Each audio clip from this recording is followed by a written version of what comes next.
Hello friends, இன்றைக்கி நம்ம இந்த வீடியோவில் என்ன செய்ய போகிறோன்னா ஈஸியான ரொம்ப டேஸ்டியான ஒரு ஸ்வீட்டாக பார்க்க போகிறோம். அதாவது ஒரு கேரளா டிஷ் பழம்புரி செய்ய போகிறோம். ஸோ அதுதான் நம்ம இந்த வீடியோவில் பார்க்க போகிறோம்.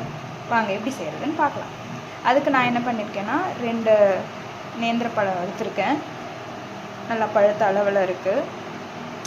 ஈஸியான இன்க்ரீடியன்ட் வச்சு எப்படி செய்கிறதுன்னு சொல்லிக் கொடுக்குறேன். இப்போ நேந்திர பழத்தை இந்த அளவில் கட் பண்ணி எடுத்துக்கோங்க. இப்போ நம்ம இது ஸ்லைஸாக ஊற்றிக்கலாம். நான் ஜஸ்ட்டு 3 ஸ்லைசஸாக தான் பிரிக்கிறேன். சென்டரில் உங்களுக்கு தேவையான அளவுக்கு, எனக்கு கொஞ்சம் ஸ்லைஸியாக வேணும்னா நான் கொஞ்சம் ஸ்லைஸாக கட் பண்ணிக்கலாம். உங்களுக்கு கொஞ்சம் ஹார்டாக இருந்தால் ஓகேனா நீங்கள் அதுக்கேற்ற மாதிரி கட் பண்ணிக்கோங்க. நான் இதே 3ஆக கட் பண்ணிக்கிறேன்.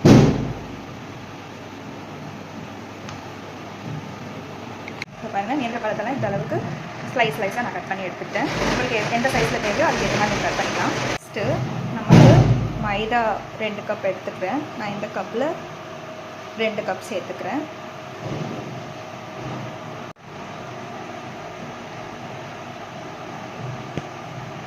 அது கூடவே 1/2 கப் நம்ம ரைஸ் ஃப்ளோர் சேர்த்துக்கலாம். அரிசி மாவு ஆட் பண்ணுறேன்.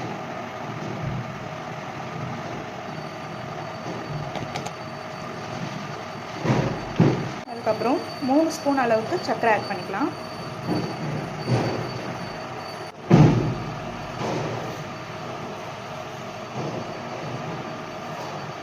ஒரு பிஞ்ச் ஆஃப் சால்ட் ஆட் பண்ணிக்கிறேன். இது கூடவே 1/2 டீஸ்பூன் அளவுக்கு மஞ்சள் ஆட் பண்ணிக்கலாம். மஞ்சள் எதுக்கும் இல்லை, ஜஸ்ட் கலருக்காக மட்டும்தான். எல்லாமே ஆட் பண்ணிவிட்டு தண்ணி தேவையான அளவுக்கு சேர்த்து மிக்ஸ் பண்ணி விட்டுக்கோங்க.